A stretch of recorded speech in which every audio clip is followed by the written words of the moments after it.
Let's go, Let's go Broncos. Broncos. Let's go Broncos. Let's go, Broncos. Let's go Broncos. Broncos. All hail General How about them George Payton, Broncos? manager of Broncos, first of his name, bringer of wins, drafter of studs. Jordan, how are we feeling right now? Spencer. Donk. I am feeling the Broncos and a wild card are now 99 to 100% guaranteed after this week. I'm too happy to argue with you right now. So welcome to the Donk and Dreamy show. I'm Donk. That's Dreamy. This is Dreamy. Our real names are Spencer and Jordan, respectively. We're just a couple of Broncos fans who, how about them Broncos? Just shellacking and stunning the Cowboys and the rest of the NFL, including, frankly, ourselves. You know, I was definitely a bit taken aback at just how successful we were. You know, definitely happy to have it, but I mean, Jordan, I think you were the only person in Broncos country who legitimately thought we were going to win this game. It's Absolutely. a shame. We apologize for not having an episode 2. We recorded one, and then Jordan's internet decided it wanted to be not internet. No. Just his feed was all screwed up, and you know, that on top of wonky schedules caused us to not really get to recording in a time that we should have been. So we're just skipping straight to episode 3. Episode 1.5/2 is a live reaction that we released of the waning minutes of the Cowboys game. Wish we could have done a play-by-play, but I had to work, so I didn't get to watch the first half of the game immediately. But I did go back and rewatch it. You know, I got home around like the middle of the third quarter, and actually like during halftime of Sunday Night Football, I went back and watched that game. And I came back. It was like 2 minutes left in the fourth quarter. I'm like, wow, I'm glad I watched that game instead. But yeah, Jordan, you are going to be granted privilege to gloat this episode. You were right. I was wrong. Cowboys did not drop 50 on us. They didn't even break 50 total points. You know, I knew it was going to be, first and foremost, I knew it was going to go ahead and be a close game. You know, that was kind of my initial impression. I really did think that defense was going to go ahead and step up. And my Lord have mercy, the Broncos D came to play. Dude, this team didn't come to play. They came to fight, man. They went into that building saying, we're taking a win. We're going to do whatever it takes to get one. Outside of special teams, because they weren't on the field that much, but everybody showed up. And that's a good thing, by the way. It just showed us our best. Man, just the defense to play like that against one of the hottest rated offenses in the league at that point, one of the hottest rated football teams at that point. Everyone, and I mean everyone, you know, we would come back to our episode that we didn't get to record. You know, I was probably the only person that was thinking that Denver was going to go ahead and win. You know, not to gloat. This is not about the small gloating and all that. It's about the direction of this football team and knowing that with this particular win against this particular team and the way that our offense has played. Now, I knew our offense was going to be good, right? I didn't have that much faith in the Dallas Cowboys defense like everybody else.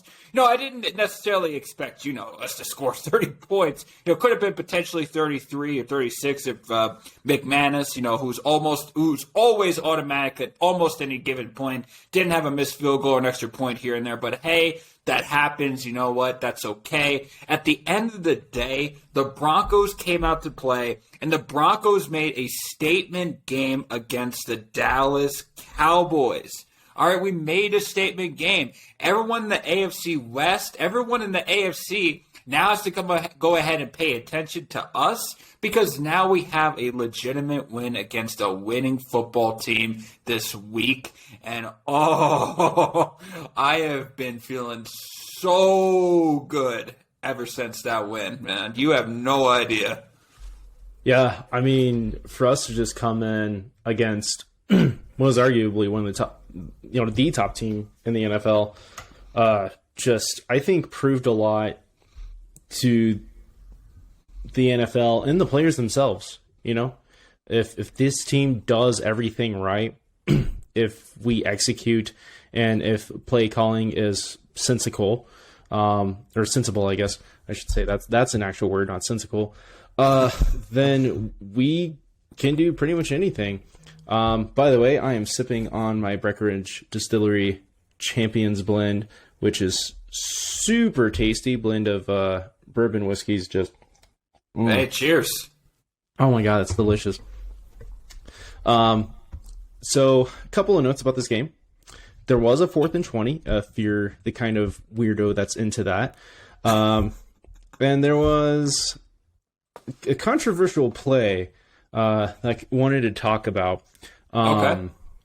So in the third quarter, there was a muffed punt. Basically, yeah, that the punt was blocked, and then another Cowboys player just tipped the ball with their fingers before it hit the ground. Denver recovered it. It was ruled Denver ball, and we were given a fresh set of downs. Some people see this as BS and that the rules should be changed.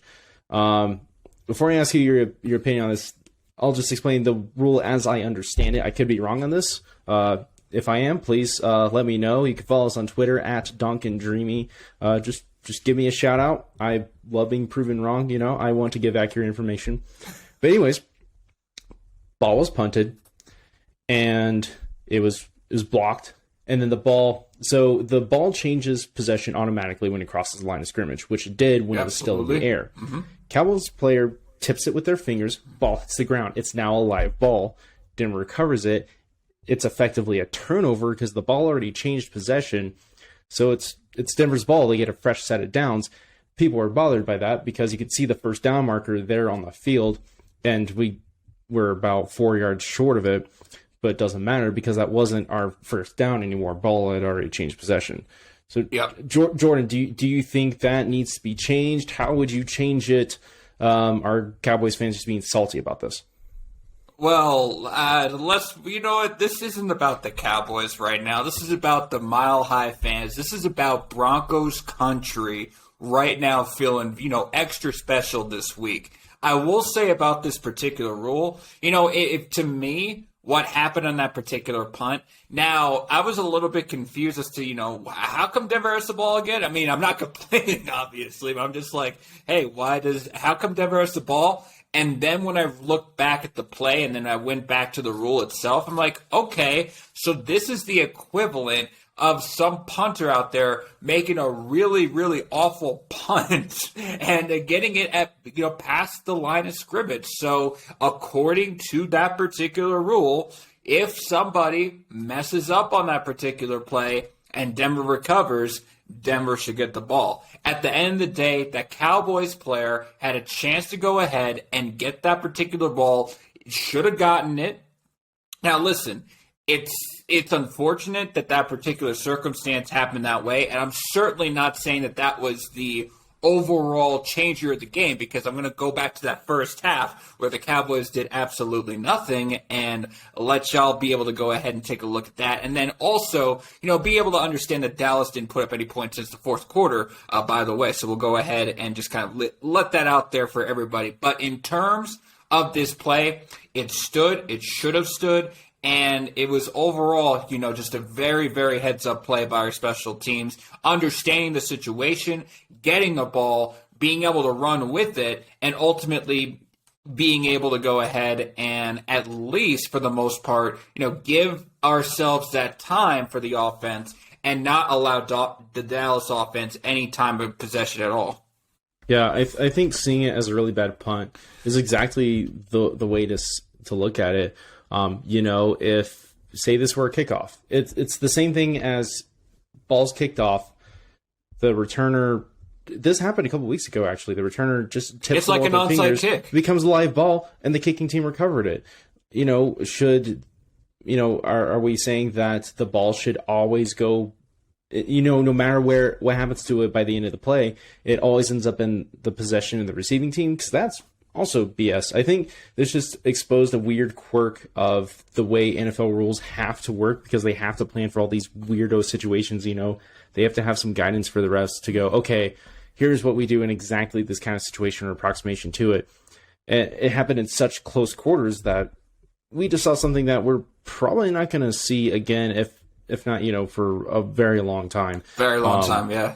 I think this last happened like 2005 or something like that. So it's not like it never happens, nor does it happen frequently enough to warrant a rule change. But, I'm open to ideas. I've tried to think of scenarios where I could, say if the ball travels, kind of like for kicks, if the ball travels, I think it's like 10 yards or something, then both teams are eligible to try to get after it. But, there's all sorts of weird situations the NFL has to plan for. I'm open to hearing new ideas on it. But, yeah, it's just kind of weird that people are saying that the rule needs to be changed because it makes a lot of sense to me. Like I said, that if you want to go back to that play, sure.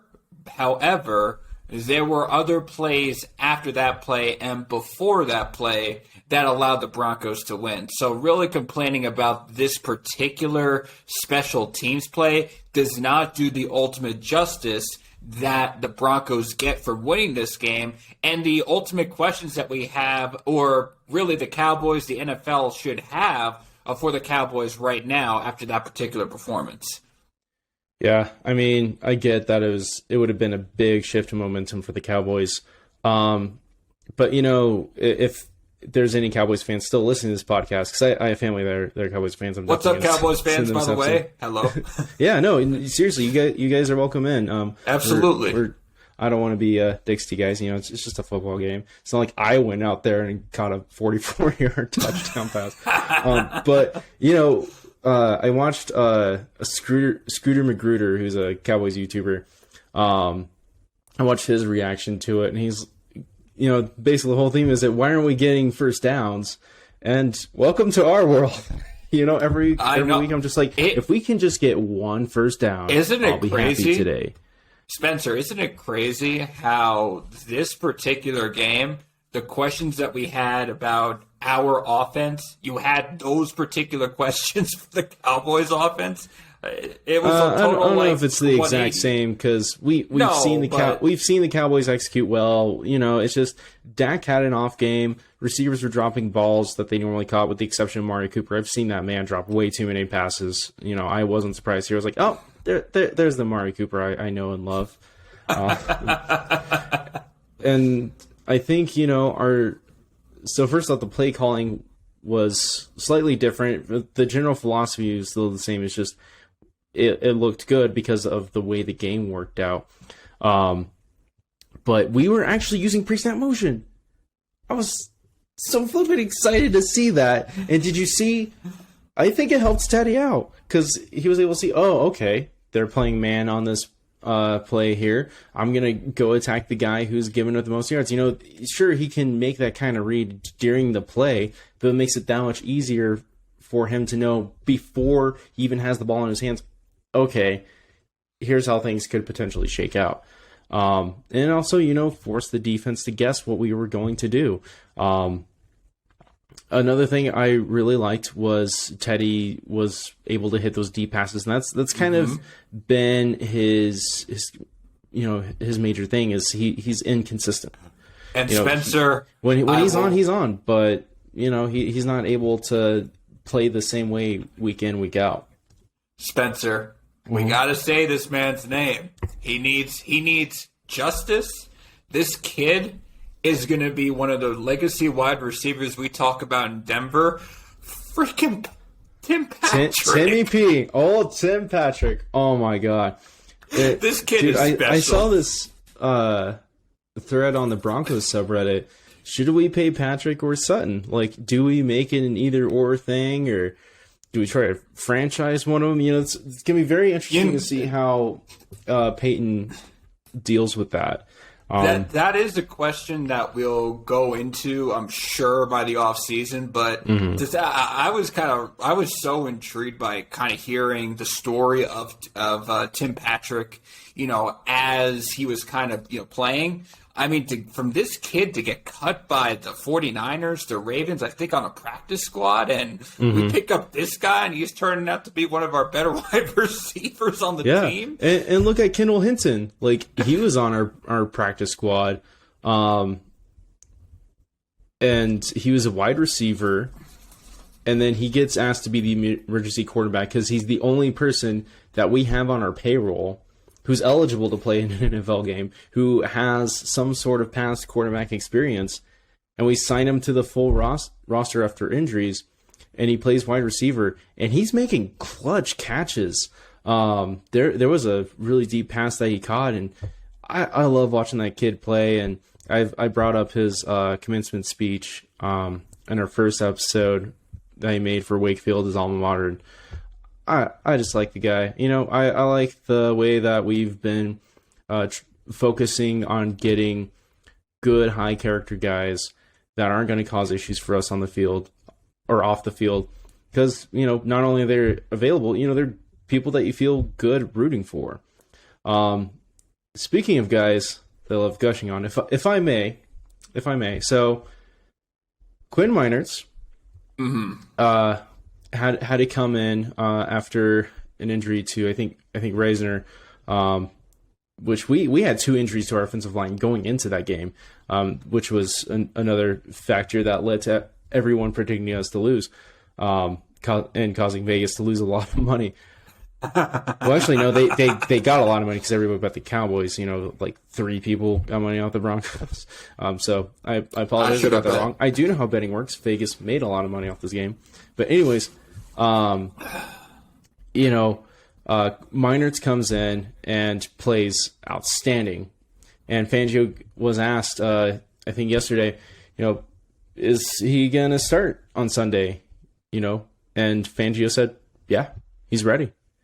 And I really liked this kid coming out of the draft. Not necessarily into the draft because I can be honest, I don't follow college too much, but I heard about this guy's story. He comes out of D3 school, has a video of him pushing trees around to help practice his blocking. And in every interview that he's doing right after the draft, he's being asked all the obvious questions like, do you want to be the starter? If you're asked to play another position, how are you going to react to that? And his answer was always the same. It was, I'm going to do whatever the coaches ask me to do.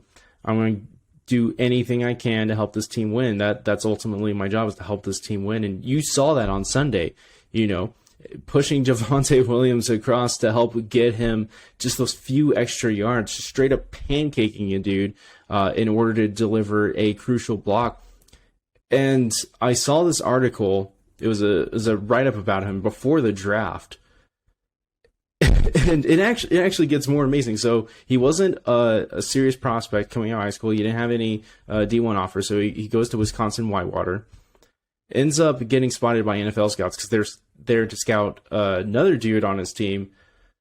And they're like, who's that guy, 71? And they're like, oh, it's Quinn Meinerz. And ends up getting on the radar of NFL scouts.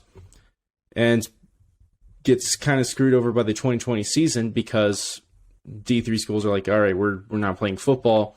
And he didn't just train. He didn't just work out. He didn't just, maintain a diet to keep his physical form in shape. He actually practiced and worked on his skills. He did his own drills on himself in different positions on the line from guard to center to try to improve and learn those stances because he wanted to be able to show coaches, I'm flexible. I can do whatever you ask of me. And then he gets invited to the Senior Bowl. And he actually looks up the film and tape for the guys he's going to be blocking on the other side of the line to try to figure out their tendencies and what the best ways to block them would be.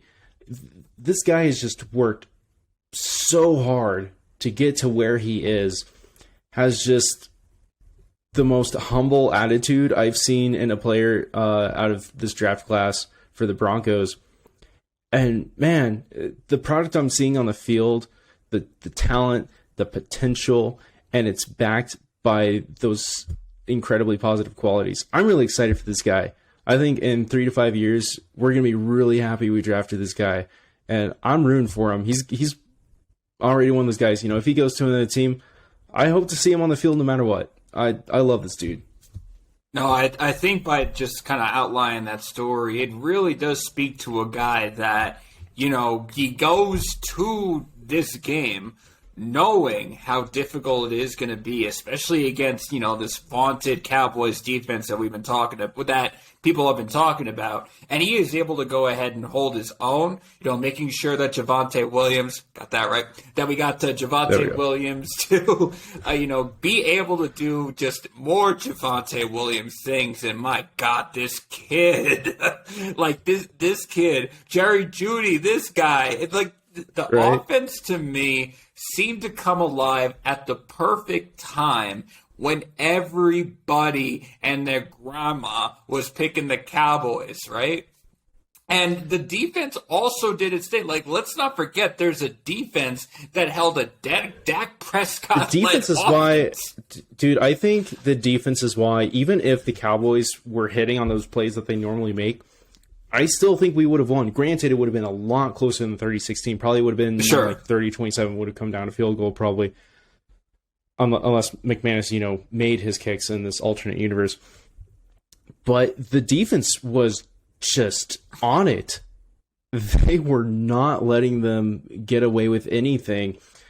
Just absolutely lights out performance from them. This is the defense that I was expecting when I first heard Fangio was the coach. No matter who we've got out there, they're going to play amazing. It's unfortunate that we haven't gotten this result because we've only added now I think 3 linebackers. And I could be wrong on that. Again, please point out if I'm wrong. We added Kenny Young and what was the dude from the Vikings? What? I believe it's Stephon Weatherly. Weatherly. Yeah, I don't think is it Stephon? Anyways, that's his last name. I could be wrong. And Jonathan Cooper, which is really funny. That Jonathan guy. Cooper, yeah, he got interviewed after the game and by a Mike Liss, and Mike was like, "Hey, no Vaughn, no problem, right? Jonathan Cooper's here," and Cooper's immediately like, "I don't know about that. We all came out and played. He knows." Such a humble attitude. Yeah, exactly. Yeah. And you love seeing that in a guy. But then again, just the fact that he's smart enough to be like, okay, I'm not gonna let myself get compared to a legend right now. I'm gonna let my on-field performance speak for itself. Do think about it like this, though, right? This defense played well without. Now, listen. I wish Von Miller was still playing for this team. Don't get that twisted, but this defense played really well without Von Miller. Yeah, and Bradley Chubb. Mm-hmm. Whose jersey I'm wearing actually. Those guys are definitely difference makers, but absolutely that's Fangio's strength is defensive coaching, and it's nice to see it show out when it feels like it's been missing for a few weeks. I mean, the defense is, well, besides a couple of those losses, but the defense has been there. I mean, the offense has been a question mark. And, are we saying that everything is hunky-dory in Denverland after this win? I think so, because, I think we're going to the wild card. Maybe a few other Broncos fans may not see it that way. But, today, that Dallas win showed me a couple of things about this team that was kind of lacking, right, from years past, years that Vic Fangio has coached. Is this being his third year? This was actually an exciting game to watch. There was fight in that team. Yeah, and it was enjoyable. Like, I had a good time watching this game, and I haven't had a good time watching the Broncos play in quite a while. Several calendar months, and I gotta admit, wild card doesn't seem too far out of the realm possibility right now. There's we still have to go through our divisional matchups. But yeah, if we can play like this every week throughout the season, I mean, who knows? You said during the reaction video, if I remember this correctly, 66% chance of making the Super Bowl. Is that what you said? No. No. Oh, I misheard you. Let's back up. Oh, what's wrong, Dreamy? What's wrong? Just a little. You don't believe in them Broncos? First off, you want me to say on air, right in front of the public, that Denver is making the Super Bowl? I will. Don't you get that twisted right now, right here and right now. Now, let's go ahead. Let's break down those percentages, right? So about 100% is us getting to the wild card. 66% was winning the division. Now, I've got about a 35 to 40% chance that Denver makes the Super Bowl. So, if you want to go ahead. 35 to 40% Super Bowl. What were the divisional matchups again? I had to get paper and pen out. So 35 to 40% is Super Bowl. I would say about 66% division, and 99 to 100% we make this wild card.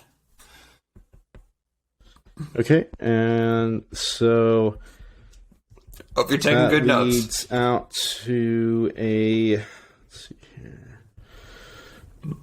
69.420% chance that we win the Super Bowl.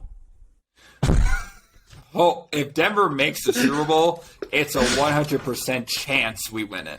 Not a 69 point whatever. It's 100% chance. Even if we wear orange jerseys? If we wear orange jerseys? If we wear orange jerseys, we are going to do it. 0% if we wear orange jerseys. Hold on. Please don't do that to us. Listen, our home jerseys have worked before. Navy blue. First Super Bowl, we wore a home jerseys. Okay. Navy blue and orange are different, though. It doesn't necessarily mean, because listen, that Super Bowl, there were so many other things, and we don't need to talk about that Super Bowl, by the way. All right, I'm trying to get that out of my head. Yeah, but, I'm just saying, we haven't exactly looked great when we wear our orange jerseys. But that's beside the point. We have another game that we have to talk about. It's not the Super Bowl, though. Let's go ahead and go into next week's matchup. We are playing the Philadelphia Eagles. They are sitting at 3-6. They have already played two AFC West teams, the Chargers and the Raiders, and they lost to both of them. I thought they played the Chiefs. Was it the Chiefs? Yeah, I think it was the Chiefs. Let me look this up. Did I just have a big brain moment? No, it was the Chargers. It was the Chargers last week. Right, it was the Chargers and the Chiefs, I believe. No, Chargers and the Raiders. I'm mistaken. I am big. I did have a big brain moment. I'm an old dummy dumb. Wow, I thought I'd done my research. They have we are the last of their AFC West matchups. And they are currently 0-3 against the division. So Jordan, I think it goes without saying that you think we're winning this one? Oh, absolutely. That doesn't even need to be a question, in my opinion. Denver is beating the Philadelphia Eagles. This is a very nice, easy matchup for a Broncos. Going home, our crowd is going to be absolutely turned up after what we saw in Dallas. So do expect it to be loud. Do expect it to be audacious. And again, this is a lot of pressure on you, Broncos country, because I actually need you to be super loud for this game, because I know you can do it, and I know you're going to be able to cheer our Broncos on to a very, very, very easy victory against the Philadelphia Eagles. It is a home game, so it absolutely should be loud. And yeah, this is a must-win game for us for a lot of different reasons. You know, not just playoff implications. You know, this could potentially serve as a tiebreaker if we were to lose and manage to sweep divisional opponents. But, you know, this was a matchup where before the season, I'm looking at the schedule. I see this game here against the Eagles. I'm like, that's a win. Like, I was one of those people that did not believe in Jalen Hurts before the season, and surprise, he's not good unless you have him in fantasy. And even then, he doesn't get you any points until like the fourth quarter when teams are just like, yeah, sure, go ahead and score points. We're already up 40 on you anyways. And, this is just a team that we're supposed to beat based on our roster and our record. Absolutely. It's a team that we need to beat because they're a bad team. I'm going to be honest about it. No doubt. They played the rest of our divisions. And wouldn't it be nice to sweep the NFC East? It would be. Nice. And it would be very nice. Yeah, and then we'd have back-to-back wins, which gives us... Back-to-back. Yes, but, are we really going to count the football team? That's their a name win. is football team. That's Anyways, a win. That gives us a huge amount of momentum going into our bye week, which is then followed up by 2 divisional matchups. So, if we lose this game, that could put us in a weird rhythmic funk before we have the most important matchups of our season. How we play against the Chargers and the Chiefs coming out of our bye is going to determine how the rest of the season goes, not just as far as team morale, but just as far as our playoff chances. We've only had one matchup, and it was against the Raiders, and we lost pretty badly. So we need to have as much momentum as we can get. We need to be able to keep proving that we are a good team, because this roster is a good roster. We have good players. We've got hard fighters, as we saw on Sunday. I don't see any reason outside of just playing same old Broncos, shooting themselves in the foot, committing penalties, turning the ball over. If we can keep all those things in check, just like we did last Sunday, I don't see any reason why we don't come out of Mile High with a win against Philadelphia. Well, Donk, let's not put that energy out there, and let's count on a Broncos victory. Oh, and Jordan, I forgot to ask you, was there any player's performance from the victory against the Cowboys that you wanted to gush about? Because I spent a whole 10-minute diatribe on Quinn Meinerz, but I'd like to afford you the same opportunity. The only diatribe is the unsung swan song of a guy named Tim Patrick. The guy that no one talks about because they're afraid to talk about it for some reason. Yet for some reason, each and every game, he has a special moment. It's so crazy. I said, I don't know if this was our first official episode or the episode where we kind of went kaputzi, but Tim Patrick, his career... Am I saying he's going to be... Am I saying he's that guy right now?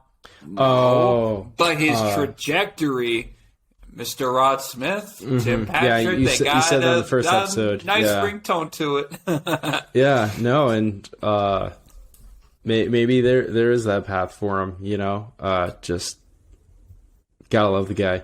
Well, I think that will do it for today's episode. Thank you again to everyone watching. You can follow us on Twitter at Donk and Dreamy. We are also available on YouTube. And you can see us on YouTube. We had a live reaction to the end of the Cowboys games. We'll try to get this one uploaded as well, assuming we can get our video feeds working properly. You can listen to us on Spotify or wherever you listen to podcasts on. Thank you so much for listening in. And Hail Peyton. Go Broncos.